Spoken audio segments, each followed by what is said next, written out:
ومن يضلل فلا هادي له ونشهد أن لا إله إلا الله وحده لا شريك له ونشهد أن سيدنا ونبينا وإمامنا ومولانا محمدا عبده ورسوله صلى الله تعالى عليه وعلى آله وصحبه وبارك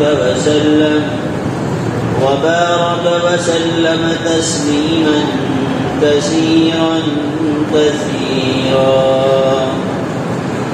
أما بعد فأعوذ بالله من الشيطان الرجيم بسم الله الرحمن الرحيم إنني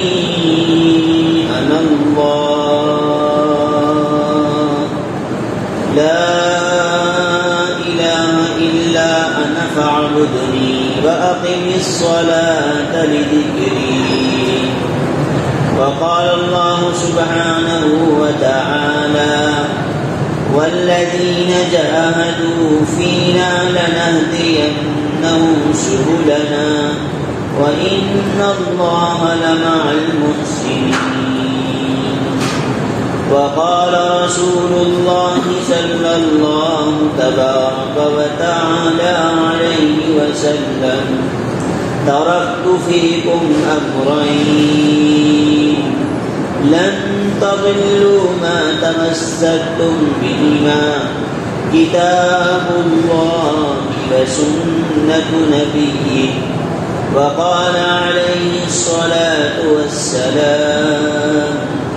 المؤمنون هينون لينون كالجمل الآنف إن قيل انقاد وإن أنيخ على صخرة استناقا أو كما قال عليه السلام.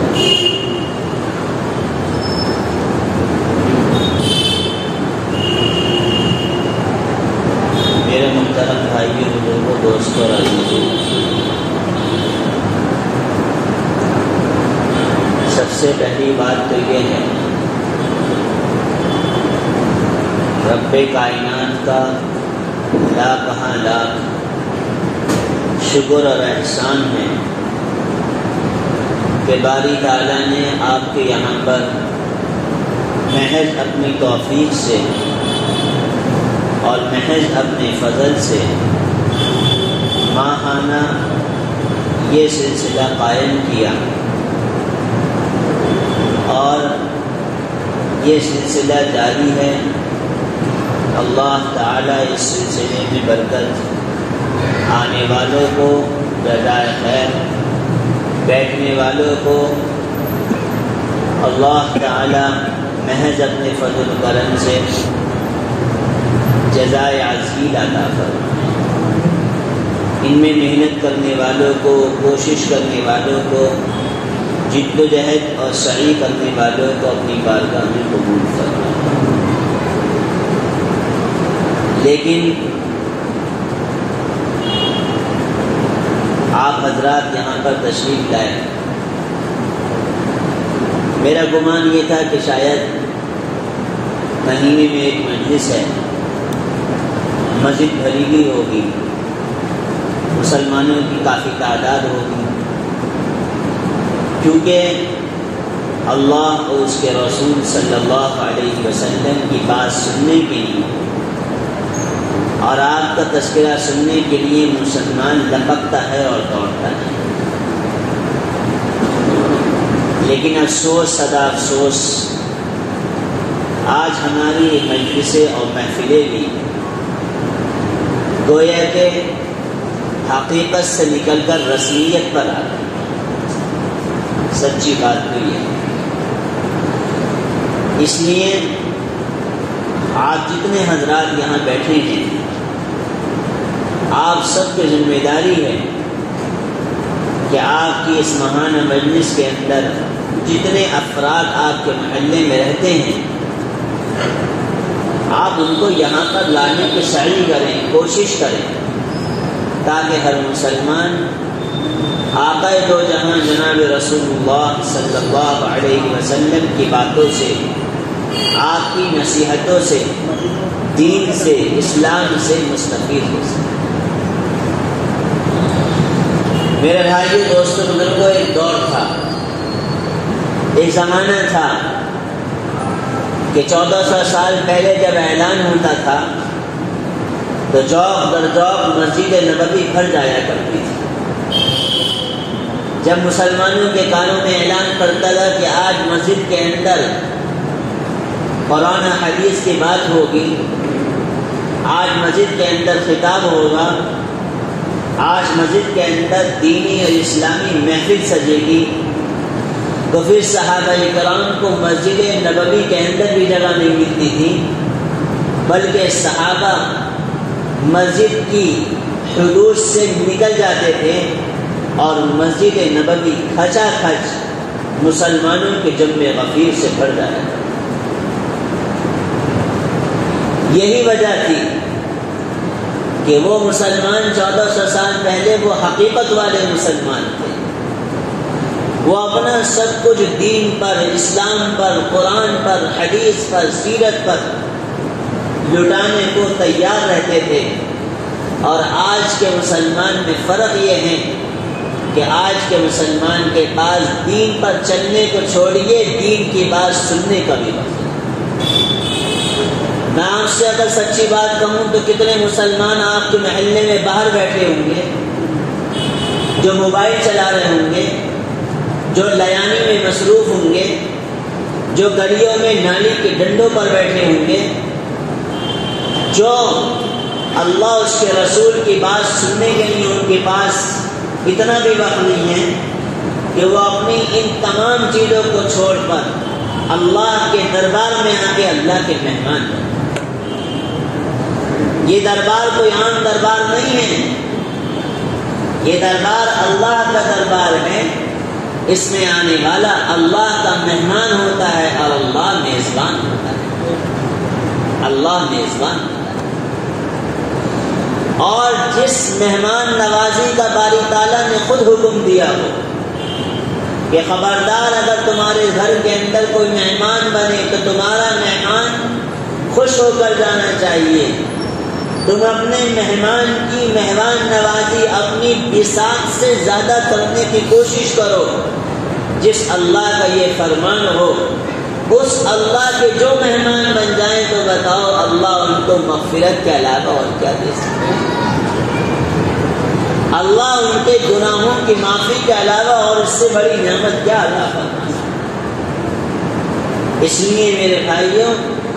ان مجلسوں کی قدر کرنی چاہیے، اور جہاں پر آپ کو معلوم ہو کہ آج فلاں جگہ اللہ اس کے رسول کا تذکرہ ہے،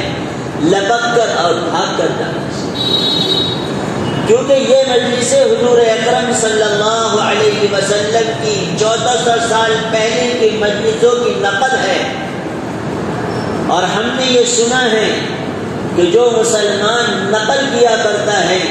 اللہ تبارک و تعالی نقل کرنے والوں کو کل قیامت میں اصل والوں کے ساتھ جمع کرتا ہے۔ حضرت موسیٰ علیہ السلام، آپ نے واقعہ بہرحال سنا ہوگا، 70,000 جادوگر موسیٰ علیہ السلام کی دعوت کو، ان کے دین کو دبانے کے لیے، باطل ثابت کرنے کے لیے آئے، لیکن کیا ہوا؟ واقعہ آپ نے سنا ہوگا کہ 70,000 وہ جو موسیٰ علیہ السلام کے مقابلے میں آئے تھے، جادو لے کر آئے تھے، ہرانے آئے تھے، ان سب کو اللہ نے اسلام اور موسیٰ علیہ السلام کا دین دے دیا اور جنت کا حقدار بنا دیا۔ تو موسیٰ علیہ السلام کو تھوڑی سی شکایت ہوئی، اللہ تبارک و تعالی سے کوہ طور پر بات کرنے کے لیے تشریف لے گئے، ہم کلام ہوتے ہیں، باری تعالیٰ یہ آپ نے کیا کیا؟ موسیٰ کیا ہوا؟ کہ وہ 70,000 میرے مقابلے پہ آئے تھے، وہ تو جہنم کے، دوزخ کے، تیری پکڑ کے، تیرے عذاب کے حقدار تھے۔ تو نے یہ کیا کر دیا کہ سب کو ہدایت دے دی، سب کو دین دے دیا، سب کو جنت کا حقدار کیوں بنا دیا؟ اللہ رب العزت نے فرمایا موسیٰ تمہیں معلوم نہیں،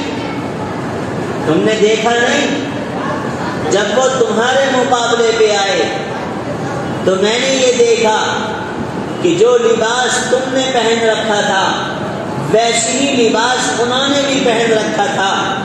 انہوں نے لباس کے اندر میرے ایک نبی کی نقل کی اور مجھے اس بات سے شرم آئی کہ جو میرے نبی کی نقل کرے میں اس کو جنت اور ہدایت سے کیسے محروم کر دوں۔ اس لیے میں نے ان 70 کے 70,000 کے گناہوں کو معاف کر کے جنت کا حقدار بنا۔ میرے عزیزوں اور دوستوں، اس سے بڑی خیر اور سعادت کی بات دنیا میں کوئی نہیں۔ کل قیامت میں اعلان ہو جائے کہ آ جاؤ، جس دن، جس زمانے میں، جس دور میں، جس وقت میں سنتوں کو مٹایا جا رہا تھا، دین اور اسلام کے سودے کیے جا رہے تھے، دین اور اسلام پر چلنے والوں کا استہزاء اور مذاق کیا اڑایا جاتا تھا، کہاں ہیں وہ لوگ؟ کھڑے ہو جائیں اور آ جائیں اور حضور اکرم صلی اللہ علیہ وسلم کے جھنڈے کے نیچے کھڑے ہو جائیں۔ اس سے بڑی سعادت اور خیر کی بات کیا ہو؟ اس لیے میرے بھائیوں اور عزیزوں اور دوستوں، ایسی مجلسوں میں بیٹھا جائے، اپنے آپ کو پابند بنایا جائے اور ایسی مجلسوں میں بیٹھ کر کے اللہ تبارک و تعالی کی رحمتیں اور مغفرتوں کے پروانوں میں اپنے آپ کو شامل کیا جائے، کیونکہ یاد رکھیے گا اللہ تبارک و تعالی کی رحمت بہانہ جھوٹتی ہے، اللہ کی رحمت بہانہ جھوٹتی ہے۔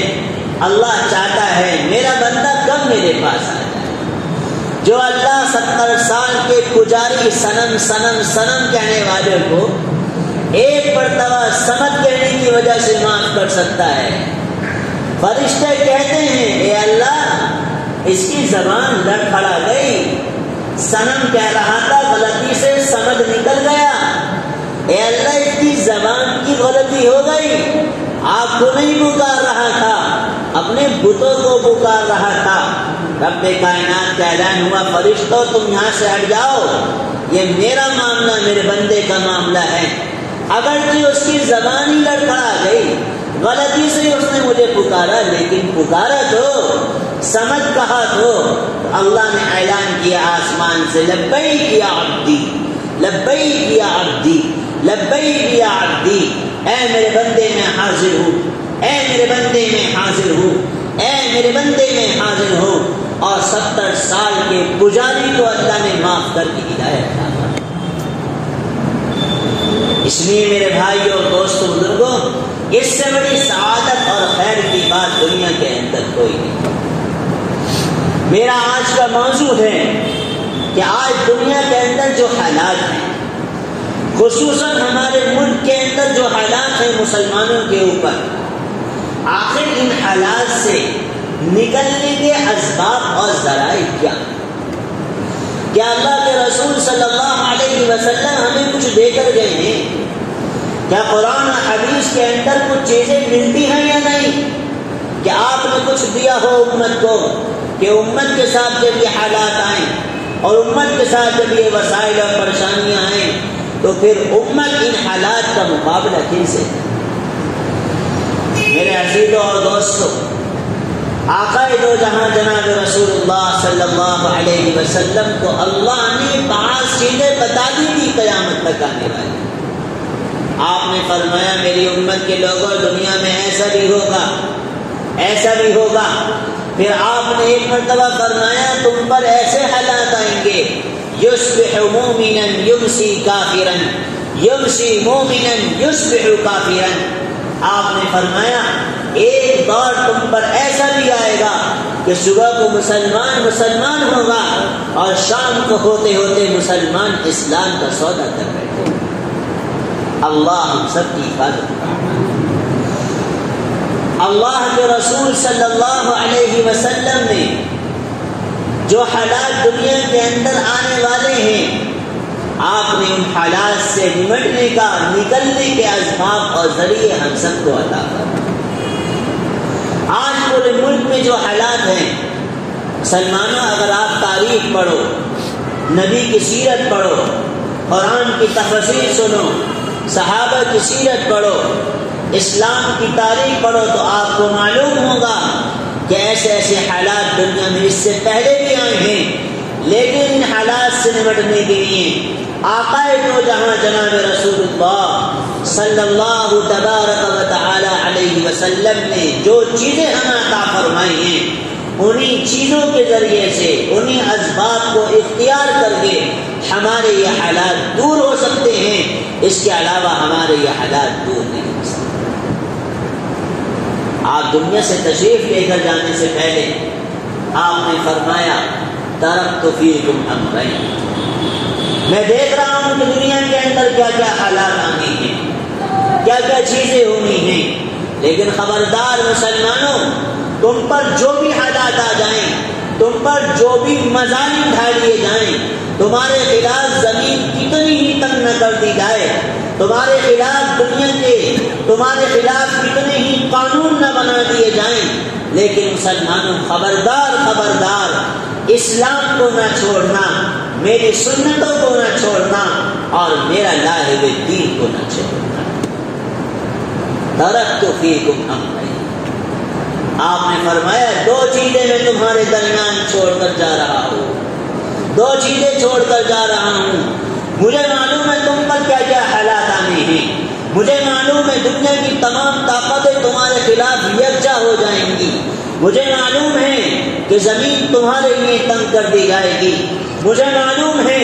کہ دنیا کے سارے فتنے تم پر کھل جائیں گے، اور تمہارے خلاف ایسے فتنے دنیا میں آئیں گے۔ آپ نے فرمایا جس طرح تسبیح ہوتی ہے اور اس کا دھاگا ٹوٹ جاتا ہے، یا کے بعد دیکھ اس کے دانے بکھر جاتے ہیں، آپ نے فرمایا میری امت پر اس تیزی کے ساتھ فتنے آئیں گے، ایک مصیبت ختم نہ ہوگی دوسری مصیبت نازل ہو جائے گی، ایک حالت درست نہیں ہوگی دوسری حالت کھڑی ہو جائے گی۔ لیکن آپ نے فرمایا مسلمانوں ڈرنا مت، خوف زدہ مت ہونا۔ سب سے پہلی چیز یہ ہے، اللہ کے رسول صلی اللہ علیہ وسلم نے فرمایا میں تمہارے درمیان دو چیزیں چھوڑ کر جا رہا ہوں، ان دو چیزوں کو مضبوطی سے پکڑے رہنا۔ رب کائنات کی قسم، اگر مسلمان ان دو چیزوں کو مضبوطی سے پکڑا رہے گا، اللہ تبارک و تعالیٰ کی یہ سنت ہے، اللہ تبارک و تعالیٰ مسلمانوں کا معاون مددگار بنے گا، اور مسلمانوں کے خلاف اٹھنے والی آوازوں کو بس کر دے گا،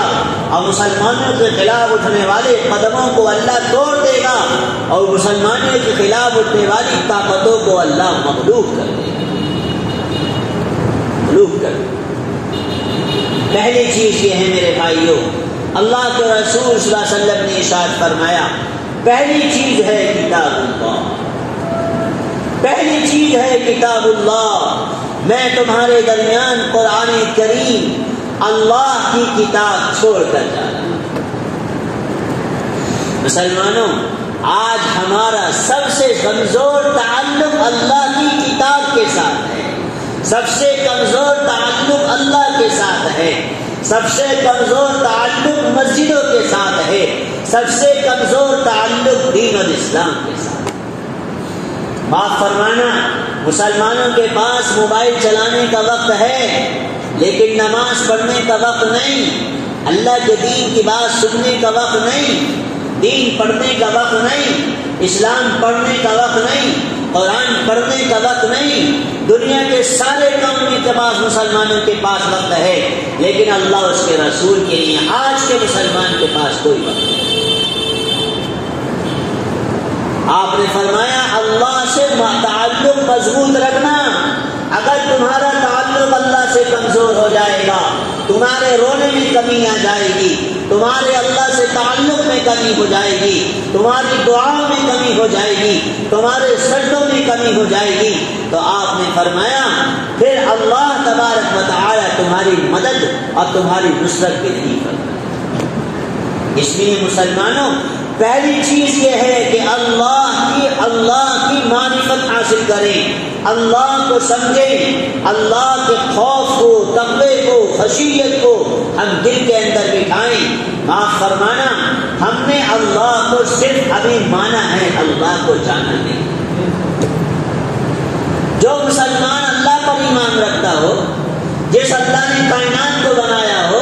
جس اللہ کے حکم کے بغیر کائنات میں کچھ نہیں ہو سکتا ہو، جس اللہ کے حکم کے بغیر کائنات کا ذرہ نہیں اڑ سکتا ہو، قطرہ نہیں بہ سکتا ہو، ایک پتا نہیں اڑ سکتا ہو، مجھے بتاؤ مسلمانوں، اس کائنات میں تمہارے خلاف کیسے آوازیں اٹھ سکتی ہیں؟ اس لیے اللہ کو پہچاننا، اللہ کی طاقت اور قوت کو پہچاننا اور اللہ کی معرفت کو پہچاننا، یہ سب سے پہلا اسلام کا سبق ہے۔ لا الہ الا اللہ صرف کلمہ رٹنا نہیں ہے، بلکہ لا الہ الا اللہ کو سمجھنا ہے۔ حضرت موسیٰ علیہ السلام نے اللہ تبارک و تعالی سے سوال کیا، اے اللہ، اگر یہ زمین تیری نافرمان ہو جائے، تو جو حکم دے تیرے خلاف کرے، تو جو حکم دے تیرے خلاف کرے، آسمان تیرے خلاف ہو جائے، ایک بات تیری نہ مانے، تیری کوئی نہ سنے، زمین بھی تیرے خلاف ہو جائے، آسمان بھی تیرے خلاف ہو جائے، اور ساتوں زمینیں تیرے مقابلے پر آ جائیں، ساتوں آسمان تیرے مقابلے پر آ جائیں، تیرے خلاف ہو جائیں، تو اے باری تعالیٰ تو کیا کرے گا؟ اللہ تبارک و تعالیٰ نے جواب دیا، موسیٰ، اگر ساتوں زمین میری بغاوت پر اتر جائیں، میری ایک نہ سنیں، میری نافرمان بن جائیں، ساتوں آسمان میرے خلاف ہو جائیں، تو موسیٰ، میرے پاس ایک جانور ہے، میں اس جانور کو ساتوں زمین اور آسمان پر چھوڑ دوں گا، اور موسیٰ تمہیں معلوم نہیں، میں تمہیں بتاتا ہوں وہ جانور کتنا بڑا ہے۔ اللہ تبارک و تعالی نے فرمایا، موسیٰ، وہ اتنا بڑا جانور ہے کہ جب میں اس جانور کو ان ساتوں زمین اور آسمان پر چھوڑ دوں گا تو وہ جانور ان ساتوں زمین اور آسمان کو ایک لقمہ بنا کر کے نکل جائے گا۔ ایسی طاقت و قوت والے رب پر ہم کلمہ پڑھتے ہیں، اس پر یقین رکھتے ہیں۔ تو موسیٰ علیہ السلام نے کہا، این تلک الدابہ، این تلک الدابہ، اے اللہ وہ جانور کہاں ہے، میں دیکھنا چاہتا ہوں، مجھے دکھا وہ جانور کہاں ہیں۔ اللہ تبارک و تعالی نے فرمایا، فی مرج من مروجی، فی مرج من مروجی، موسیٰ میری ایک چراگاہ ہے، اس چراگاہ کے اندر وہ جانور چر رہا ہے، اور تم اس جانور کو اپنی آنکھوں سے نہیں دیکھ سکتے۔ مسلمانوں، جب ہمارا رب اتنی بڑی طاقت قوت والا ہو تو ہم 4-5 فٹا انسان سے ڈر جائیں؟ یہ تو ہماری کمزوری ہے، اللہ کے ساتھ تعلق نہ ہونے کی وجہ ہے۔ ہمارے دل کے اندر دنیا کا خوف، دنیا والوں کا خوف، دنیا والوں کی دہشت سوار، اور اللہ کا کوئی خوف ہمارے دل کے اندر۔ آقا دو جہاں حضرت محمد الرسول اللہ صلی اللہ تبارک و تعالی علیہ وسلم معراج پر تشریف لے کر جا رہے ہیں۔ آپ پہلے آسمان پر گزرے، دوسرے، تیسرے، جب آپ 14 آسمان پر پہنچتے ہیں تو جبرائیل علیہ السلام آپ کے ساتھ ہیں اس سفر کے اندر۔ تو دیکھا 4 آسمان پر ایک مخلوق ہے، مخلوق جس کے قد ہیں، جس کے قد روایت میں آتا ہے زمین سے لے کے آسمان تک جتنا خلا ہے، زمین سے لے کے آسمان تک جتنا خلا ہے، اس مخلوق کے قد اتنے بڑے تھے، اتنے بڑے قد والی مخلوق، اور قطار لائن بنا کر گزر رہی ہے، لائن بنا کر گزر رہی ہے، اس کا اول سرا بھی نظر نہیں آ رہا، اس کا آخری سرا بھی نظر نہیں آ رہا۔ تو اللہ کے رسول صلی اللہ علیہ وسلم نے جب اس مخلوق کو دیکھا، انسانی فطرت ہے، آپ ڈر گئے، آپ گھبرا گئے، آپ نے کہا جبرائیل یہ اللہ کی کون سی مخلوق ہے، اتنی بڑی جسم والی اور اتنی لمبی، اس کا اول سرا بھی نظر نہیں آ رہا، آخری سرا بھی نظر نہیں آ رہا۔ اتنی بڑی مخلوق یہ کون سی ہے؟ اس کا آخری سرا کہاں ہے؟ اس کا شروع کا سرا کہاں ہے؟ جبرائیل علیہ السلام جواب دیتے ہیں، یا رسول اللہ صلی اللہ علیہ وسلم، آپ کو معلوم نہیں میں آپ کے زمانے سے نہیں، حضرت آدم علیہ السلام کے زمانے سے اللہ کے عرش پر جاتا ہوں، وحی لے کر آتا ہوں اور نازل کرتا ہوں نبیوں پر۔ میں آدم علیہ السلام کے زمانے سے آسمانوں پر جا رہا ہوں اور آپ کا زمانہ آ گیا، آسمان پر آدم کے زمانے سے جا رہا ہوں، آپ کا زمانہ آ گیا۔ یہ مخلوق اسی طرح میں آدم علیہ السلام کے زمانے سے گزرتا ہوا دیکھ رہا ہوں، آج تک میں نے بھی اس کا آخری سرا اور اول سرا نہیں دیکھا، مجھے بھی نہیں معلوم کہ اس کا آخری سرا کیا ہے اور کہاں ہے اور اس کا شروع کا سرا کہاں ہے۔ جو اللہ اتنی بڑی طاقت والا ہو، اتنی بڑی قوت والا ہو، جو اللہ اتنی بڑی پکڑ والا ہو، اتنی بڑی حکومت والا ہو، اتنی بڑی پاور والا ہو، اتنی بڑی سلطنت والا ہو، مجھے بتاؤ مسلمانوں، اگر ہمارے اعمال صحیح ہوں، ہمارا قرآن صحیح ہو، ہمارا تعلق اللہ سے صحیح ہو، یہ کیسے ہو سکتا ہے کہ اللہ ہمیں دشمنوں کے حوالے کرے؟ یہ کیسے ہو سکتا ہے کہ ہمارے خلاف قانون بن جائیں؟ یہ کیسے ہو سکتا ہے کہ مسلمانوں کو اللہ باطل کے کھلونا کر دے، باطل کے ہاتھوں کو چھوڑ دے، باطل کے ہاتھوں کا کھلونا کر دے؟ یہ نہیں ہو سکتا۔ جو اللہ اتنی بڑی طاقت و قوت والا ہو، وہ مسلمانوں کو میرے دوست دشمنوں کے حوالے نہیں کر سکتا۔ شرط یہ ہے مسلمان مسلمان ہو، مسلمان بے حیا نہ ہو، مسلمان زبان کا جھوٹا نہ ہو، مسلمان آنکھوں کا بے حیا نہ ہو، مسلمان رات کی تاریکی میں بدکاری کرنے والا نہ ہو، مسلمان موبائل میں بے حیائی کرنے والا نہ ہو، مسلمان فجر اور تہجد کا چھوڑنے والا نہ ہو، مسلمان دوسرے کے حق مارنے والا نہ ہو، مسلمان اپنے رشتے داروں سے قطع تعلق کرنے والا نہ ہو، مسلمان اپنے پڑوسی کو ستانے والا نہ ہو۔ اللہ کی قسم جب یہ صفات مسلمانوں کے اندر آئیں گی، یہ ہو نہیں سکتا کہ اللہ باطل کے حوالے دشمنوں کے حوالے۔ یہ کیسے ہو؟ ہمارے اعمال بگڑے ہیں، ہماری راتیں بگڑی، ہمارے دن بگڑے، ہماری سوچیں بگڑی، ہماری فکریں بگڑی، ہمارے کمانے کے اسباب بگڑے، ہمارے گھر میں رہنے کا رہن سہن بگڑا، تو دنیا کا نظام بگڑ گیا، آسمان کا نظام بگڑ گیا اور دنیا کے اندر فساد ہے۔ ظہر الفساد فی البر والبحر بما کسبت ایدی الناس لیذیقہم بعض الذی عملوا لعلہم یرجعون۔ قرآن نے 1400 سال پہلے اعلان کیا تھا، دیکھ لو 1400 سال پہلے کے جو مسلمان تھے، جب ان کے اعمال صحیح تھے تو شیروں نے ان کو راستہ دیا، چیتوں نے ان کو راستہ دیا، سمندروں نے ان کو راستہ دیا، دنیا کی ہر مخلوق ان کے تابع ہو گئی کیونکہ ان مسلمانوں کے اعمال صحیح تھے، دنیا کے ہر شے ان کے تابع تھی۔ تو میں یہ عرض کر رہا تھا، پہلا سبب یہ ہے، مسلمانوں اگر ان حالات سے ہم سب نکلنا چاہتے ہیں، ان تمام ظلمتوں کو دور کرنا چاہتے ہیں، تمام تاریکیوں سے نکلنا چاہتے ہیں، ایک راستہ تو یہ ہے، ہمارا تعلق اللہ سے صحیح ہونا چاہیے، ہمارا تعلق اللہ سے صحیح ہونا چاہیے۔ حضور اکرم صلی اللہ تبارک و تعالی علیہ وسلم نے ارشاد فرمایا، مسلمانوں اس کی پرواہ مت کرنا دنیا والے تمہارے خلاف کیا سازشیں رچ رہے ہیں، اس کی پرواہ مت کرنا دنیا والے تمہارے خلاف کیا تدبیریں بنا رہے ہیں، خبردار دنیا والے تمہارے خلاف لاکھ تدبیریں بنائیں لیکن آسمان والا تمہارے حق میں تدبیریں بناتا ہے۔ آپ نے فرمایا اللہ کی طاقت و قوت کے بارے میں، آپ نے فرمایا اللہ نے ایک فرشتوں کو پیدا کیا جس کا نام صدلکن ہے۔ حدیث میں آتا ہے اللہ کا اتنا بڑا فرشتہ ہے کہ دنیا کے 7 سمندر دنیا کے 7 سمندر ہیں بڑے بڑے، دنیا کے 7 سمندر کا پانی اکٹھا کیا جائے، وہ صدرکن فرشتہ اس کا جو انگوٹھا ہے،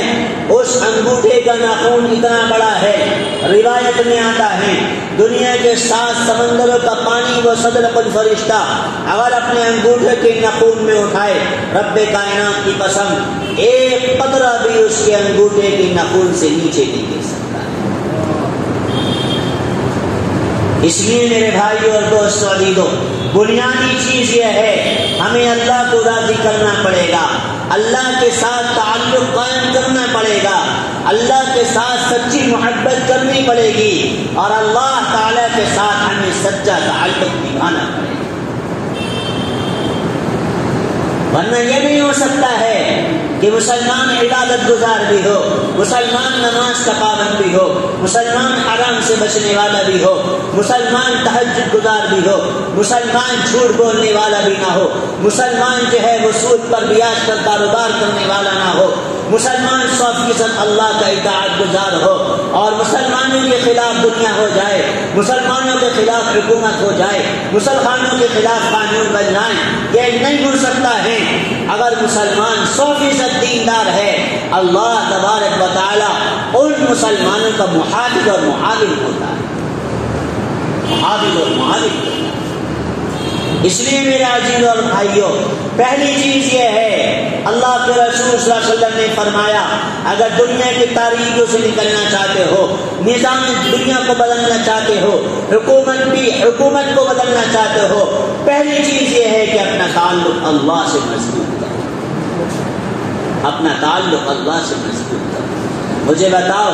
آج وہ کون سا روئے زمین کا گناہ ہے جس کو مسلمان نہیں کرتا؟ کون سا وہ گناہ ہے جو مسلمان نہیں کر رہا؟ آج سب سے زیادہ میرے پاس موقع نہیں، اگر میں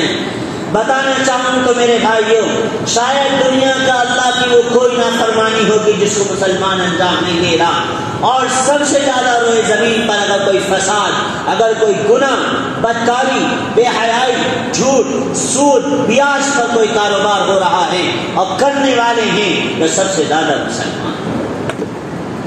اس لیے ہمیں توبہ کرنی پڑے گی اور اللہ تبارک و تعالی سے سچا تعلق قائم کرنا پڑے گا۔ اللہ کے رسول صلی اللہ علیہ وسلم نے ارشاد فرمایا ترکت فیکم امرین، خبردار خبردار، میں دنیا میں 63 سالہ زندگی گزار کر جا رہا ہوں، تمہیں دنیا والوں کے حوالے کر کے نہیں جا رہا،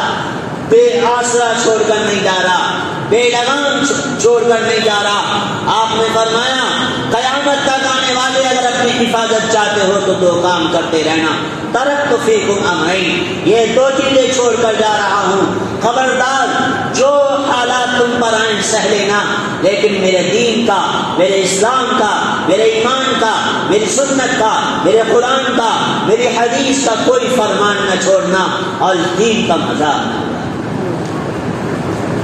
ترکت فیکم امرین، پھر آپ نے فرمایا اور اگر تم نے دین کی کوئی پرواہ نہ کی، سنت کو سنت چھوڑ دیا، سنت کو سنت کہہ کر ڈال دیا، اپنے بول سے اسلام اور دین کا مذاق اڑایا، یہ اپنے گھروں سے دین کو رخصت کیا اور اپنے گھروں سے دین کا جنازہ نکالا اور اپنے گھروں سے دین کو رسوا کیا اور سنت کو رسوا کیا اور مسجدوں میں نہ آئے اور نمازوں کو چھوڑا، حلال اور حرام کی کوئی تمیز نہ کری، جھوٹ کے ساتھ، بیاج کے ساتھ، سود کے ساتھ کاروبار کرا، تو اللہ کے رسول نے فرمایا سن لو، تمہارے مقابلے میں اس وقت حکومت نہیں، تمہارے مقابلے میں رب کائنات خدا ہے، تمہارے مقابلے میں رب کائنات خدا ہے۔ اعلان جنگ ہے، اعلان جنگ ہے اللہ کا، جو مسلمان نہیں کوئی بھی ہو جو مسلمان جھوٹ کے ساتھ، سود کے ساتھ، بیاج کے ساتھ کاروبار کرتا ہے، اللہ کا اعلان جنگ ہے ایسے انسان کے ساتھ۔ اس لیے میرے بھائیوں ہمیں اللہ سے تعلق مضبوط کرنا پڑے گا۔ اللہ کے رسول صلی اللہ علیہ وسلم 63 سالہ زندگی گزار کر ہمارے سامنے سے گئے، جاتے وقت آپ نے بہت ساری باتیں کہی، پھر آپ نے امت کو بتایا یہ 2 چیزیں چھوڑ کر جا رہا ہوں، کتاب اللہ اور دوسری چیز آپ نے فرمایا وسنت نبی، وسنت نبی، وسنت نبی، دوسری چیز میں تمہارے درمیان جو چھوڑ کر جا رہا ہوں میری لائی ہوئی سنتیں ہیں، میرا لایا ہوا طریقہ ہے، میرا لایا ہوا طریقہ ہے، خبردار میری سنتوں کا مذاق نہ اڑانا اور میری سنتوں کو نہ چھوڑنا، میری سنتوں۔ میرے بھائیو ابھی محرم چل رہا ہے، چند دن پہلے آپ نے تقریریں سنی ہوں گی کیسے نمازیوں نے نمازیں پڑھی کربلا کے میدان میں، کیسے نماز پڑھنے والوں نے نمازیں پڑھی، بتاؤ جن کے جسم زخم آلود تھے، جن کے جسم زخم آلود تھے، جن کے جسموں سے خون ٹپک رہا تھا، جو زخموں سے چور تھے، جو زخموں سے لاچار تھے، لیکن ایسے مسلمان تھے کہ کربلا کے میدان کے اندر بھی انہوں نے نمازیں نہیں چھوڑی۔ اور آج کے مسلمان مسجد کی دکان پہ بیٹھ کر نماز چھوڑ رہا ہے اور کہتا ہے اللہ کی مدد نہیں آ رہی، اور کہتا ہے اللہ اپنی مدد بھیج، جبرائیل میکائیل والی مدد بھیج، بدر والی مدد بھیج۔ اور میرے بھائیو اللہ کی مددوں کے لیے تو وہ کام کرنے پڑیں گے جو 1400 سال پہلے والے مسلمانوں نے 23 افراد خاتم نبوت کے، خاندانی نبوت کے ذبح ہوئے تھے، ذبح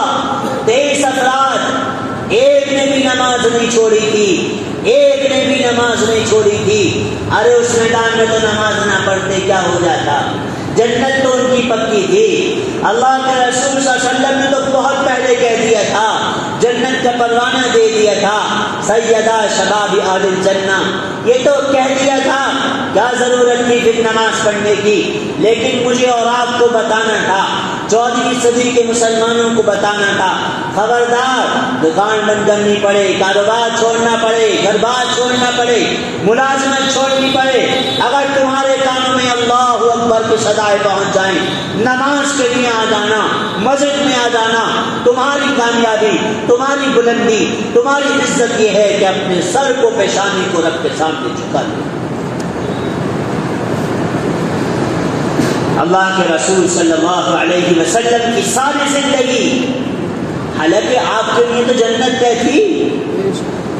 کیا ضرورت تھی آپ کو فاقے برداشت کرنے کی، کیا ضرورت تھی غربت برداشت کرنے کی، کیا ضرورت تھی نوازوں کو بھوک میں تڑپتا دیکھنے کی، اور لگتے جگر نور نظر فاطمہ رضی اللہ عنہا کے رونے کی، اور ان کو آنسو دیکھنے کی، اور ان کے پیٹ کمر سے لہجانے کی، ان کی آنکھوں کے اندر دس جانے کی کیا ضرورت تھی؟ ان کی جنت تو طے تھی، ان کی جنت تو طے تھی، لیکن آپ کو بتانا تھا کہ قیامت تک آنے والا مسلمان، خصوصاً 14ویں صدی کا مسلمان، کئی دنیا میں مگن نہ ہو جائے، دنیا کمانے میں نہ لگ جائے، دنیا جمع کرنے میں نہ لگ جائے، عالی شان بلڈنگیں بنانے میں، عالی شان مکان بنانے میں، عالی شان کوٹھیاں بنانے میں، لگژری گاڑیوں کے حاصل کرنے میں، عالی شان لباس پہننے کے چکر میں نہ پڑ جائے، دین اور اسلام کو نہ چھوڑ دے، قرآن اسلام کو نہ چھوڑ دے، نمازوں کو نہ چھوڑ دے، اللہ کی کوئی پرواہ نہ کرے، رسول کی کوئی پرواہ نہ کرے، سنتوں کی کوئی پرواہ نہ کرے۔ اس لیے آپ نے اپنے پورے گھر کو داؤ پر لگایا، اور یہاں تک کہ آپ کے لختے جگروں کا خون بھی پانی کی طرح بہہ کر چلا۔ آپ سے مجھ سے زیادہ نہیں، قیامت تک آنے والے تمام انسانوں سے زیادہ مقدس اولاد تھی، تمام انسان سے زیادہ مقدس بچے تھے، ان کے خون بہت پاکیزہ تھے، ان کے خون بہت زیادہ اعلیٰ تھے، لیکن سب کچھ اسلام پر، دین پر لٹا کر چلے گئے، غربت اور فاقے میں، بھوک اور پیاس کے اندر چلے گئے، تاکہ امت یہ نہ کہے ہم کیسے دین پہ چلیں، میں تو اکیلا ہوں، ہم کیسے قرآن پر چلیں، ہم کیسے دین پر چلیں، ہم کیسے نمازیں پڑھیں، ہم کیسے اسلام پر چلیں، ہم کیسے سنتوں پر چلیں، امت کے الفاظ یہ نہ بن جائیں۔ اس وجہ سے آپ نے اپنے سارے گھر کو داؤ پر لگایا، اپنے بچوں کو لگایا، اپنی مستورات کو لگایا، اور سب کو میرے دوستوں قربانی کے لیے تیار کر کے چلے۔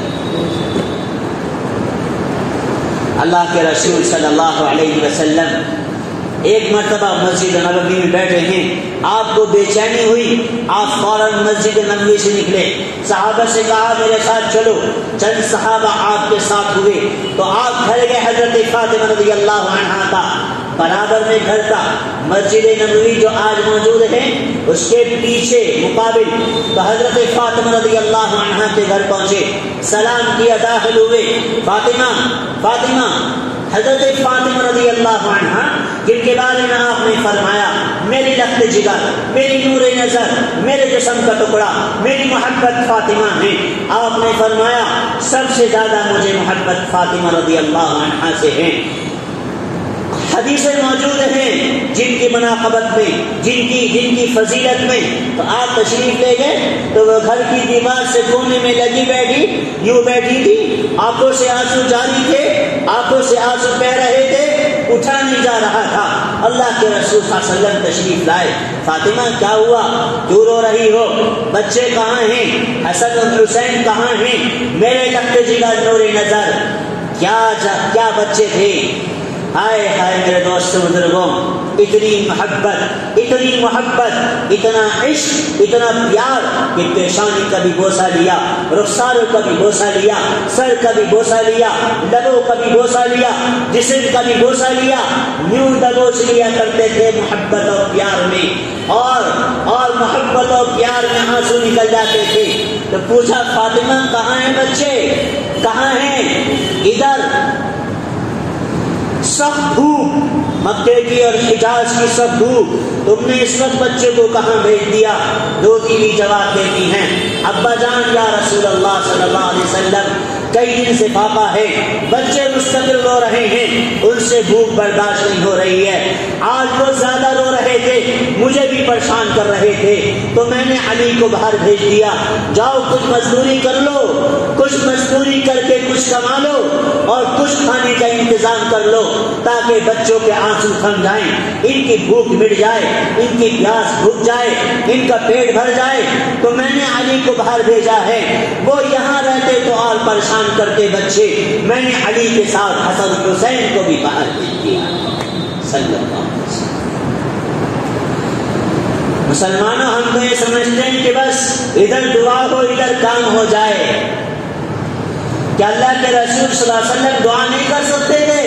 کہ جنت کے دستخوان اتروا نہیں سکتے تھے، سب کچھ کر سکتے تھے۔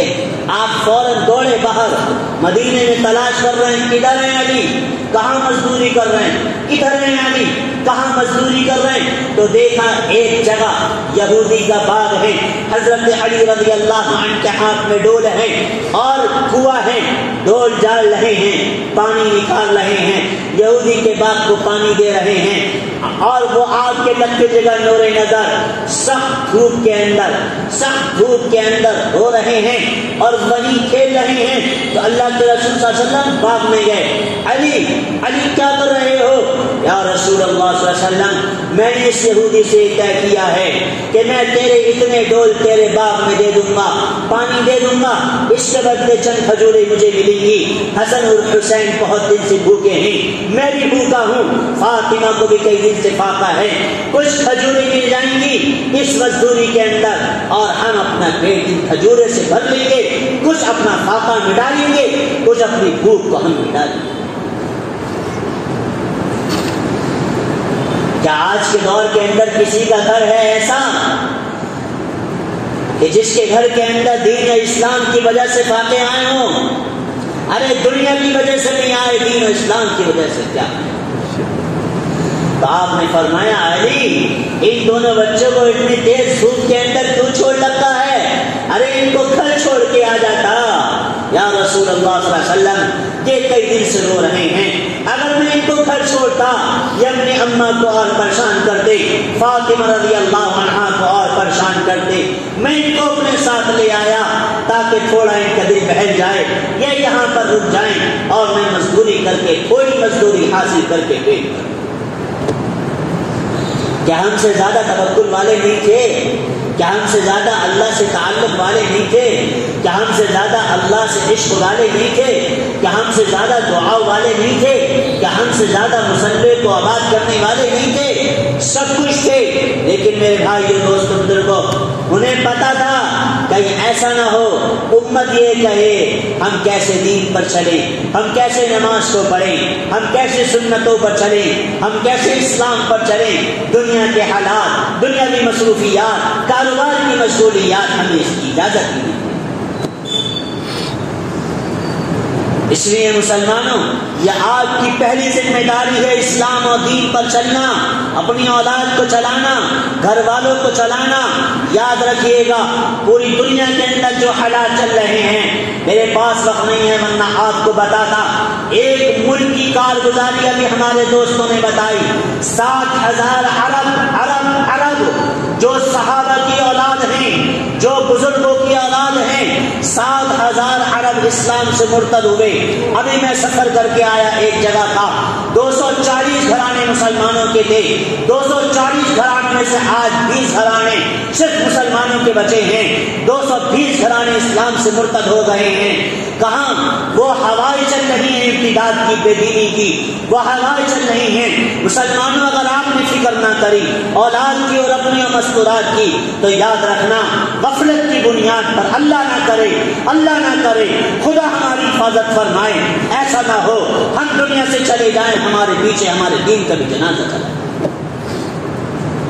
یہ آپ کی ذمہ داری ہے، آپ اپنی اولاد کو دیندار بنائیے، انہیں قرآن کا پابند بنائیے، نماز کا پابند بنائیے، مستورات کو دیندار بنائیے، انہیں باحیا بنائیے، انہیں دنیا کے نقصانات بتائیے، انہیں دین کے نفع بتائیے، اپنے آپ کو بھی مسجد سے جوڑیے، اپنے آپ کو بھی اسلام کا پابند بنائیے اور اپنی اولاد کو بھی اسلام اور دین کا پابند بنائیے۔ ورنہ وہ ہوائیں ہیں، وہ ارتداد کا فتنہ پھیلا ہوا پورے ملک کے اندر، وہ ارتداد کی لہر چل رہی ہے پورے ملک کے اندر۔ مطمئن مت ہونا، یہاں تو بڑے مدرسے ہیں، بڑی مسجدیں ہیں، بڑے مصلی ہیں، بڑی کتابیں ہیں، بڑے جلسے اور سیرت کے پروگرام ہیں۔ میں آپ کو اپنے شہر کی کارگزاری بتا رہا ہوں، میرے شہر کے اندر بھی کتنے گھر اسلام سے نکل چکے ہیں۔ میں آپ کو بتاؤں جس شہر کے اندر 8 مدرسے بخاری کے ہوں، علماء کا مرکز ہو، جلسوں کی کثرت ہو، دعوت کی محنت ہو، ایمان کی فضائیں ہوں، آپ کے اس شہر کے اندر بھی ہفتے بھر کے اندر کتنے کتنے گھرانے اسلام سے مرتد ہوتے چلے گئے۔ آپ کو نہیں معلوم ہوگا، شاید آپ کے پاس کوئی رونے والا نہیں آتا ہو، آپ کو کوئی اپنا دکھ سنانے والا نہیں آتا ہو، کوئی درد سنانے والا نہیں آتا ہو، لیکن آپ نکلیے اور لوگوں کو دیکھیے کہ لوگ چند ٹکوں کی بنیاد پر، پیسوں کی بنیاد پر، عورت کی بنیاد پر، کاروبار کی بنیاد پر اسلام کو چھوڑ دیں اور دین کا سودا کر رہے ہیں۔ اس لیے آپ کی ذمہ داری ہے سب سے پہلے اسلام اور دین کے مکمل پابند بنیے۔ ان حالات سے نمٹنا چاہتے ہیں، ان فتنوں سے، ارتداد کی فتنوں سے اپنے آپ کو، اولاد کو، نسل کو بچانا چاہتے ہیں، ایک راستہ یہ ہے اپنی اولاد کو بھی دیندار بنائیے، خود بھی دیندار بنائیے۔ دنیا آئے نہ آئے چھوڑ دیجئے، سستا پہن لیجئے، کم کھا لیجئے، کوئی بات نہیں، مزدوری کر لیجئے، کوئی حرج نہیں، لیکن خبردار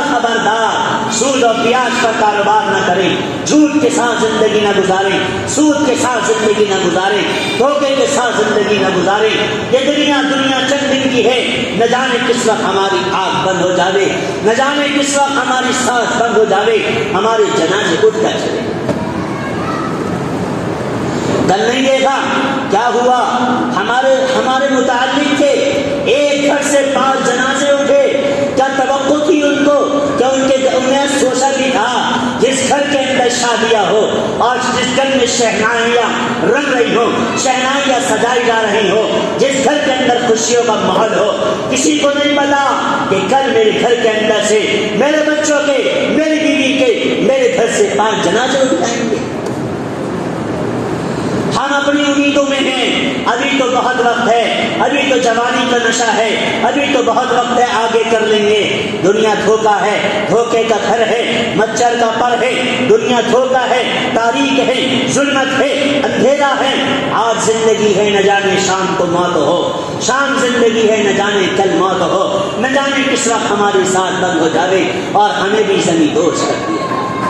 اس نے آقا دو جہاں جناب رسول اللہ صلی اللہ تبارک و تعالی علیہ وسلم نے ارشاد فرما دیا تھا الکیس من دام نفسہ وعمل لما بعد الموت. مسلمانوں تم یہ مت سمجھ لینا جس نے عالیشان کوٹھیاں بنا لی بڑا عقل مند، عالیشان گاڑیوں پہ سوار بڑا عقل مند، نسل کے لیے اولاد کے لیے بینک و بیلنس جمع کر دیا بڑا عقل مند، اولاد کے لیے بہت سارا سامان اکٹھا کر دیا بڑا عقل مند، بڑا ہوشیار، بڑا سمجھدار نہیں. اللہ کے رسول صلی اللہ علیہ وسلم نے فرمایا نہیں، دھوکہ ہے، دھوکہ ہے. عقل مند وہ ہے جو اپنی اولاد کو بھی اور اپنے آپ کو بھی قبر کے لیے، حشر کے لیے، آخرت کے لیے تیار کرے. مرنے کے بعد والی زندگی میں کچھ تیاری کرتا ہوا چلے،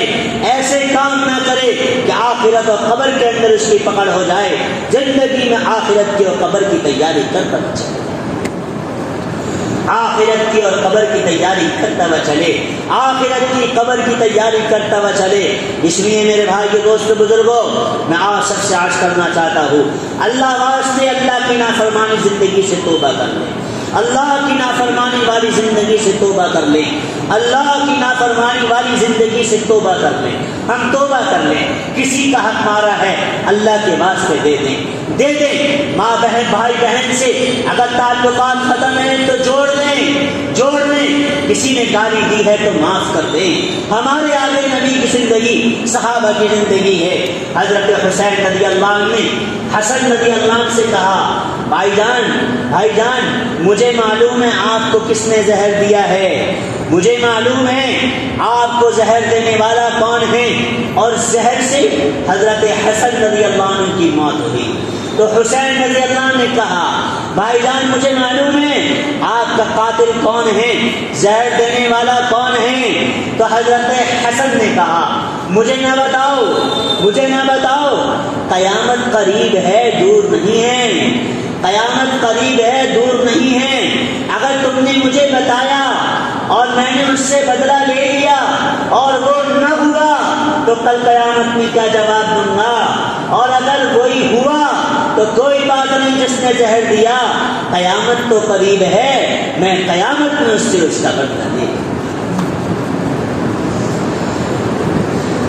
اس لیے میرے بھائیوں تھوڑا سارا اپنی سینوں کو وسیع کرو، کشادہ کرو. ہمارے معاشرے کے اندر بے پناہ برائیاں پھیلی ہوئی ہیں، بے پناہ برائیاں پھیلی ہوئی ہیں. بھائی بھائی سے نہیں بول رہا، پڑوسی پڑوسی سے نہیں بول رہا، بھائی بہن سے نہیں، بہن کے ساتھ نہیں بیٹھ رہا، بہن بھائی کے وہاں نہیں جا رہی. کیا ہوا؟ اس نے میرا حق دبایا، اس نے کم حصہ دیا، اس نے میرا حق مارا، اس نے فلاں کے سامنے میری برائی کری، اس نے فلاں کے سامنے مجھے ذلیل کیا، اس نے مجھے گالی دی. ارے کیا ہوا؟ تمہارے نبی کو کیا گالی نہ دی گئی؟ کیا تمہارے حبیب تمہارے نبی کا گھر سے، مکے کے اندر گھر سے نہیں نکالا گیا؟ کیا تمہارے نبی کو ذلیل نہ کیا گیا؟ کیا تمہارے نبی کے ساتھ ساری دنیا ان کے خلاف نہ ہو گئی؟ لیکن آپ نے کیا فرمایا؟ کیا فرمایا؟ جب مکہ فتح ہوا، مکہ فتح ہوا تو حضور اکرم صلی اللہ علیہ وسلم صحابہ کے ساتھ ہیں، آپ تشریف لا رہے ہیں فاتحانہ انداز میں. وہ لوگ جنہوں نے 23 سال تک کوئی کسر نہیں چھوڑی ستانے میں، 23 سال تک کوئی کسر نہیں چھوڑی تکلیف دینے میں، مارنے میں، پیٹنے میں، بدنام کرنے میں اور ساحر کہنے میں، گالی دینے میں، کوئی کسر نہیں چھوڑی بدنام کرنے میں، نکالنے میں. 23 سال کے بعد آپ فاتحانہ انداز میں آ رہے ہیں تو بڑے بڑے چودھری، بڑے بڑے سورمائے ان کی گردن نیچے پڑی ہوئی ہیں. آج کیا ہوگا؟ آج مسلمان انتقام لیں گے، مسلمان بدلہ لیں گے. ہم نے مسلمانوں کو بڑا ستایا، آج ہماری خیر نہیں، آج ہماری خیر نہیں. تمام لوگوں کی گردنیں نیچے پڑی ہوئی. اللہ کے رسول صلی اللہ علیہ وسلم اونٹ پر سوار تھے، اونٹ پر سوار. تو بیت اللہ سے پہلے آپ اپنی اونٹ سے نیچے اترے، آپ باہر بیت اللہ کے پاس تشریف لے گئے. جب آپ مکہ چھوڑ کر جا رہے تھے لوگوں نے آپ کو نکالا تو اس وقت آپ کے آخری چاہت تھی، آپ کی آخری خواہش تھی کہ میں بیت اللہ میں جا کر 2 رکعت پڑھوں. تو آپ بیت اللہ میں تشریف لائے. جس وقت مکہ چھوڑ رہے تھے, سارے مکہ کے اندر غیروں کا قبضہ تھا, سارے مکہ میں لوگ آپ کے دشمن تھے. تو اس وقت آپ بیت اللہ تشریف لائے تو بیت اللہ کی چابی عثمان ابن مظعون کے پاس تھی جو اسلام نہیں لائے تھے. تو آپ نے لوگوں سے کہا عثمان ابن مظعون کو بلا دو. تو عثمان ابن مظعون آئے. کیا کہتے ہو اے محمد صلی اللہ علیہ وسلم؟ آپ نے فرمایا میں مکہ چھوڑ کر جا رہا ہوں, میری قوم مجھے رہنے نہیں دے رہی, مجھے یہاں سے نکال رہی ہے, میری ایک خواہش ہے پوری کر دو, مجھے اس بیت اللہ کا دروازہ کھول دو, میں بیت اللہ کے اندر داخل ہو کر 2 رکعت نماز پڑھنا چاہتا ہوں. بیت اللہ کے اندر داخل ہو کر 2 رکعت نماز پڑھنا چاہتا ہوں, یہ میری آخری خواہش ہے, اس کے بعد تم بیت اللہ سے مجھے نکال دینا. عثمان ابن مظعون جواب دیتے ہیں اے محمد تم اس لائق نہیں ہو کہ بیت اللہ کے اندر داخل ہو سکو. آپ کے آنکھوں میں آنسو آ گئے, آپ واپس ہوئے. آپ نے فرمایا عثمان ایک زمانہ آئے گا, آج بیت اللہ کی چابی تمہارے پاس ہے, میں مانگ رہا ہوں تم نہیں دے رہے. عثمان ایک زمانہ آئے گا تم اپنی آنکھوں سے دیکھو گے بیت اللہ کی چابی میرے ہاتھ میں ہوگی, میں بیت اللہ کا والی ہوں گا اور میرے ہاتھ سے بیت اللہ کھولا جائے. لمبا واقعہ ہے, وہ زمانہ گزر گیا تو آپ تشریف لائے. جب بیت اللہ فتح ہوا, مکہ فتح ہوا, تو آپ بیت اللہ کے دروازے پر کھڑے ہوئے. بیت اللہ کی جو چوکھٹ آپ نے ایک ہاتھ ادھر رکھا, دوسرا ہاتھ ادھر رکھا. آپ نے فرمایا مکے والوں بتاؤ آج تمہارے ساتھ کیا سلوک کیا جائے. تم نے مجھے ستانے میں, تکلیف دینے میں, بدنام کرنے میں, میری راہوں میں کاٹے نشانے میں, میرا حق ماننے میں, مجھے گالیاں دینے میں, مجھے ساحر کہنے میں, مجھے کاہن کہنے میں, میرے بچوں کو ستانے میں, میرے صحابہ کو ستانے میں تم نے کوئی کسر نہیں چھوڑی. آج اللہ نے مجھے فتح عطا فرمائی, بتاؤ آج تمہارے ساتھ کیا سلوک کیا. جو نبی تمہارا اتنا وسیع دل ہو, اس نبی کے تم اتنے محبت کرنے والے اور پابند اور پیروکار ہو, تو ایک شخص ہیں وہ کھڑے ہوئے اور کہا اے محمد صلی اللہ علیہ وسلم انت کریم وابن کریم, انت کریم وابن کریم, انت کریم وابن کریم. آپ مہربان ہیں, معاف کرنے والے ہیں اور مہربان کی اولاد ہیں. ہمیں یہ توقع ہے آج ہم سب کو آپ معاف کر دیں گے, ہم سب کو آپ معاف کر دیں گے, ہم سب کو آپ معاف کر دیں گے. تو حضور اکرم صلی اللہ علیہ وسلم نے مجمع کی طرف رخ کیا اور آپ نے فرمایا سنو مکے والو, آج تمہیں اعلان کرتا ہوں کہ آج مکے کے وہ لوگ جنہوں نے مسلمانوں کو ستانے میں کوئی کسر نہ چھوڑی تھی, آج محمد الرسول اللہ صلی اللہ علیہ وسلم بیت اللہ کی چاکٹ پکڑ کر بیت اللہ کے دروازے پہ کھڑے ہو کر یہ اعلان کرتا ہے کہ آج مکے والوں کو معاف کیا جاتا ہے, جاؤ آج میں نے تم سب کو معاف کر دیا. تو جو مکے والے چاند کے 2 ٹکڑے اپنی آنکھوں سے دیکھ کر اسلام نہیں لائے, جو مکے والے جبرائیل کو دیکھ کر ایمان نہیں لائے, جو مکے والے احد اور بدر میں فرشتوں کو نیچے اترتا دیکھ کر اسلام نہیں لائے, جو مکے والے ہاتھوں سے چشمہ ابلتا ہوا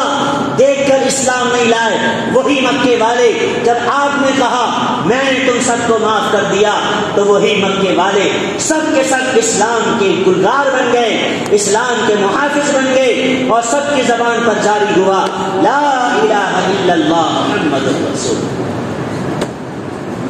تو آج کا نبی تو اتنا وسیع دل والا اور آج کا مسلمان اتنا کمزور والا, اتنا چھوٹا دل والا کہ پڑوسی سے پڑوسی نہیں بول رہا, بھائی سے نہیں بول رہا, رشتے داروں سے نہیں بول رہا. یہ کیا ہو رہا ہے میرے دوستوں بزرگوں؟ ایسے اگر ہماری حالات رہی اور معاشرے میں اس طرح بدکاری رہی اور اس طرح گناہ ہوتے رہے تو یاد رکھنا اللہ کو بھی ہماری کوئی پرواہ نہیں. ہماری ذمہ داری ہے ہماری ذمہ داری میں آپ سب سے کہتا ہوں، بوڑھے ہو یا جوان ہو، آپ کی ذمہ داری ہے آپ معاشرے سے برائیوں کو ختم کرو، آپ معاشرے سے بے حیائی کو ختم کرو، آپ معاشرے سے گناہ کو ختم کرو، آپ لوگوں کو نمازی بناؤ، ان کو مسجدوں میں لاؤ، جوانوں کو مسجدوں میں لاؤ، بوڑھوں کو لاؤ، ایک ایک مستورات کو گھروں کے اندر دین اور اسلام سکھاؤ، اپنی مستورات کو مہینے میں ایک جگہ اکٹھا کرو، جیسے آپ یہاں پر پروگرام کرتے ہو، مہینے میں ایک مرتبہ یہاں پر لوگوں کے سامنے دین کی، قرآن کی، سنت کی بات آتی ہے، ایسے ہی مہینے میں ایک پروگرام کرو جہاں پہ مستورات جمع ہو، دن کے اندر وہ پروگرام ہو، ساری محلے کے مستورات وہاں پر جمع ہو، ان کے سامنے دین کی باتیں آئیں، اسلام کی باتیں آئیں، ہماری بچیوں کے سامنے اسلامی تعلیمات آئے، اللہ کے احکامات آئیں، نبی کی سنتیں آئیں، نبی کی بیویوں اور بچوں کی باتیں آئیں، تاکہ ہماری مستورات بھی اپنے گھروں میں اپنی اولاد کی اسلامی اور دینی تربیت کرنے والی ہماری یہ فکر ہونی چاہیے۔ میں اکثر بیانوں میں کہتا ہوں، ہمارے وہاں بڑی فکر ہے، مسجدوں میں مکتب ہیں، بچے قرآن پڑھ رہے ہیں، بچے حدیث پڑھ رہے ہیں، اور ہمارے جوان دین کی باتیں سن رہے ہیں، لیکن مستورات کے اعتبار سے ہماری بڑی غفلتیں ہیں۔ ہم نے کہیں کہ قرآن کی تعلیم کا نظام نہیں بنایا، بیسک اسلام دین اور سیکھنے کا نظام نہیں بنایا۔ یہی وجہ ہے ہماری بچیاں آج سب سے زیادہ اسلام کے دائرے سے نکل گئی۔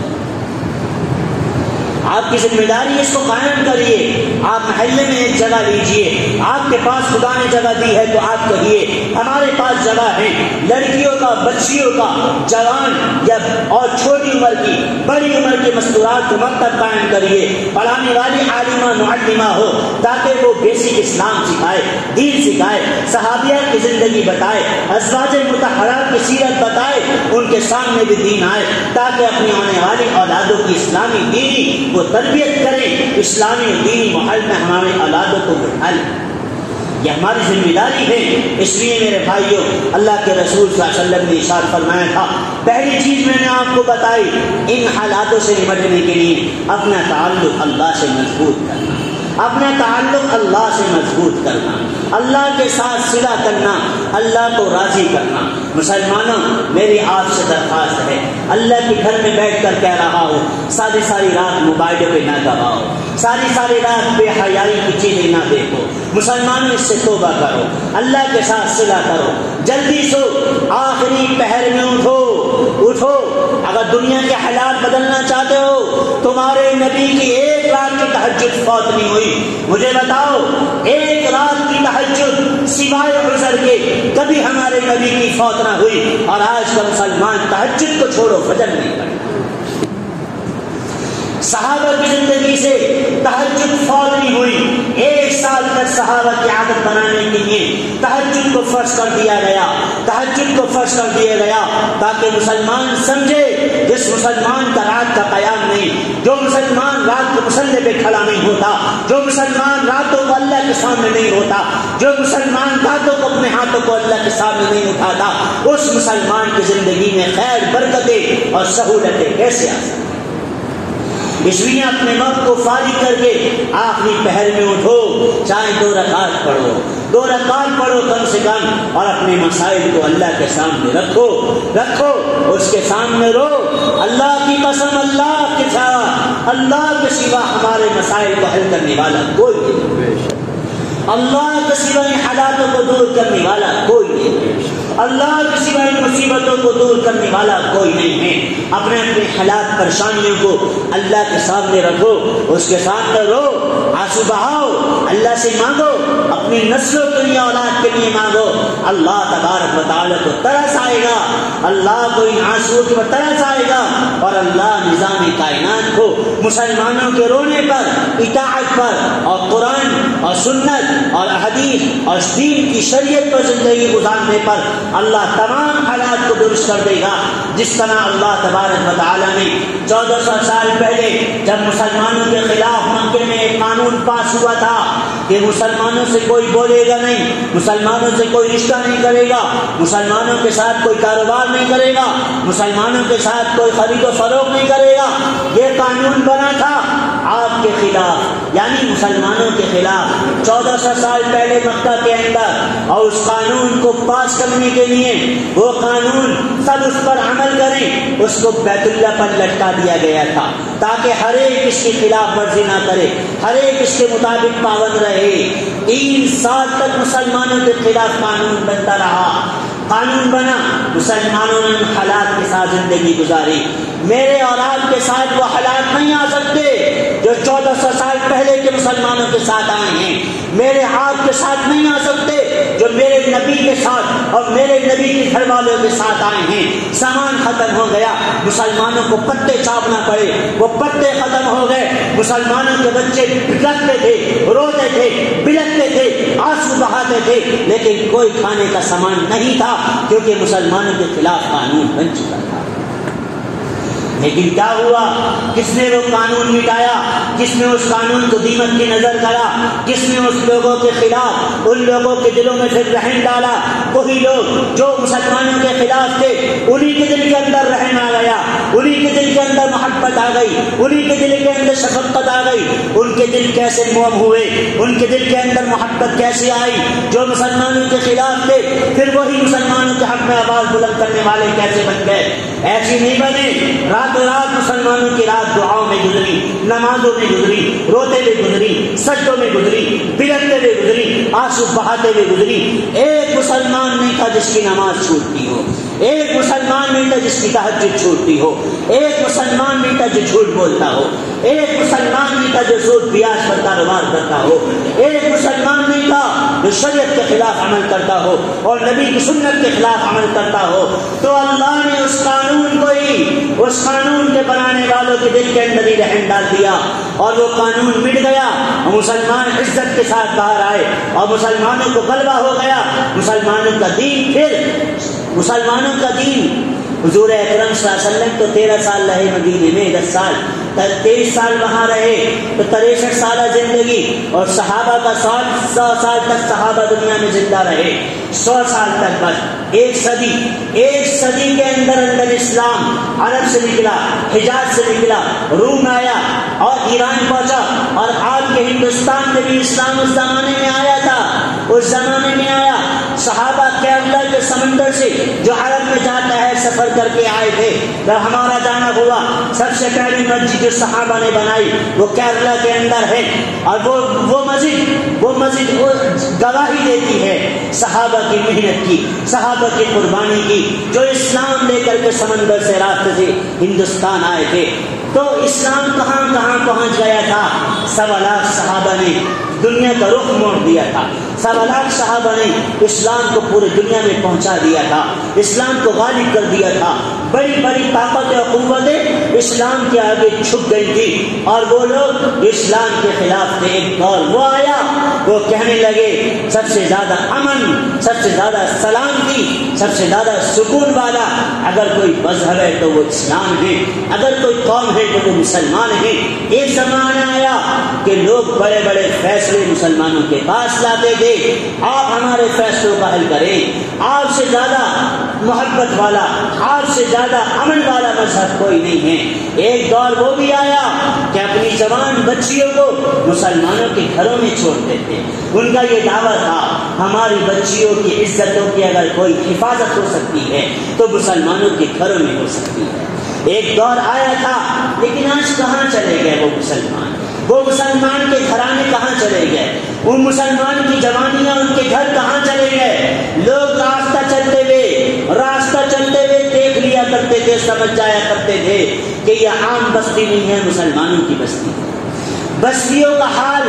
گھروں کا حال، مسلمانوں کے چلنے پھرنے سے لوگ پتہ لگا لیا کرتے تھے یہ عام آدمی نہیں ہے، مسلمان ہیں، محمد الرسول اللہ کا غلام ہے، محمد الرسول اللہ کا تابع ہے، محمد الرسول اللہ صلی اللہ علیہ وسلم کا امتی ہے۔ لوگ صرف معاملات سے پتہ لگا لیا کرتے تھے۔ اس لیے میرے بھائیوں، بڑی محنت کی ضرورت ہے، اپنے آپ کو تبدیل کرنے کی ضرورت ہے، اپنی فکروں کو بدلنے کی، سوچوں کو بدلنے کی، تفکرات کو بدلنے کی ضرورت ہے، اپنے آپ کو زندگی میں تبدیل کرنے کی ضرورت ہے۔ ہمیں اپنے آپ کو تبدیل کرنا پڑے گا، اپنے اولاد کو بھی تبدیل، ان کے ذہنوں کو بھی تبدیل کرنا پڑے گا، ان کو بتانا پڑے گا میرے بچوں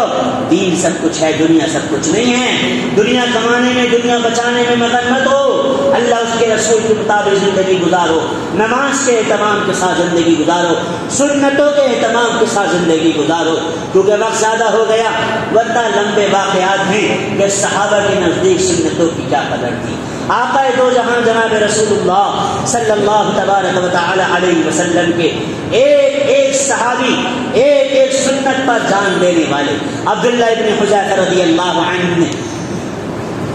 روم کے بادشاہ نے کہا اسلام چھوڑ دو آدھی سلطنت بادشاہ بنا دوں گا، اسلام چھوڑ دو آدھی سلطنت دے دوں گا، تو کہنے لگے اسلام کی بات چھوڑ کہتے ہو، اگر تم مجھ سے یہ کہو آدھی سلطنت دوں گا اور میرے آقا محمد رسول اللہ کی سنت چھوڑ دو، تم اسلام کی بات کرتے ہو، میں تو اپنے حبیب کی سنت بھی نہیں چھوڑ سکتا، اگرچہ تم مجھے روم کی آدھی سلطنت نہیں پوری سلطنت کی بادشاہ۔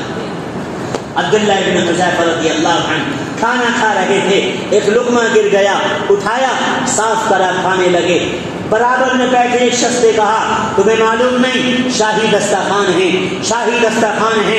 لقمہ گر کر اٹھا کر کھانے کو عیب سمجھتے ہیں، یہاں پہ لقمہ گر کر اٹھا کر مت کھاؤ۔ عبداللہ ابن حذیفہ جواب دیتے ہیں آدرک سنت حبیبی لہا اولئک الحمقاء، ارے بے وقوف خاموش ہو جا، کہیں احمقوں بے وقوفوں کی وجہ سے میں اپنے نبی کی سنت کو چھوڑ دوں؟ یہ کیسے ہو سکتا ہے کہ جس کی وجہ سے ہمیں عزت ملی، جس کی وجہ سے بلندی ملی، جس کی وجہ سے اللہ نے غالب کیا، جس کی وجہ سے حکومت ہمارے پاس آئی، سلطنت آئی، جس کی وجہ سے اللہ نے ہمیں عزت دی، ہم اس کے طریقوں کو چھوڑ دیں؟ یہ کیسے ہو سکتا ہے؟ یہ نہیں ہو سکتا۔ جان جائے تو چلی جائے گی، لیکن نبی کی ایک سنت پر بھی آج نہیں آئے گی، نبی کے طریقے پر بھی آج نہیں آئے گی۔ یہی وجہ ہے پھانسی کے کندھوں کو چوم لیا، نبی کے سنت کو نہیں چھوڑا۔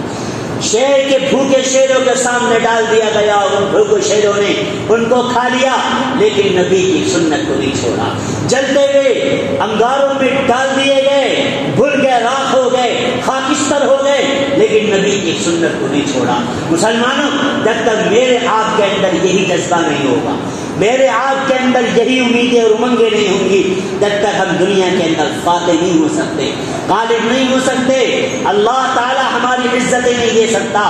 عزتیں، بلندیاں، حکومتیں، سلطنتیں، یہ سب دین کے ساتھ ہیں، نبی کی سنتوں کے ساتھ ہیں، قرآن و حدیث کے ساتھ ہیں، اللہ کے احکامات کے ساتھ ہیں۔ اللہ نے وعدہ کیا ہے لَيَسْتَخْلِفَنَّكُمْ فِي الْأَرْضِ، روئے زمین کی خلافت بادشاہت تمہارے لیے ہے، لیکن شرط یہ ہے تم کامل ایمان والے بن جاؤ، تم کامل ایمان والے بن جاؤ، تم کامل مسلمان بن جاؤ۔ اس لیے میرے بھائیوں، عزیزوں اور دوستوں، آپ کا یہ پروگرام جو ماہانہ ہوتا ہے، تھوڑی ساری اس کے اندر تبدیلیاں محسوس کرو، ایسا نہیں بیان کرنے والا بیان کرے، آپ لوگ آ کر کے سن لیں اور چلے جائیں۔ اس سے کچھ تبدیلی آنا چاہیے، کچھ معاشرے میں سدھار آنا چاہیے، کچھ مسجد میں نمازی پڑھنے چاہیے، کچھ گناہ لوگ چھوڑنے چاہیے، کچھ دین پہ چلنے کا جذبہ پیدا ہونا چاہیے، کچھ لوگوں کی نیت اور ارادے بدلنے چاہیے۔ صرف رسمیت نہ ہو جائے کہ مہینے میں جمعہ آیا، بیان ہو گیا، ختم ہو گیا، نہیں میرے بھائی، اپنے اندر تبدیلی لانی ہے، اپنے اندر بدلاؤ لانا ہے، سنت کے، قرآن کے، حدیث کے قریب آنا ہے، دین سے تعلق پیدا کرنا ہے، نماز کا اہتمام کرنا ہے، اپنے گھر والوں کو نماز کا پابند بنانا ہے،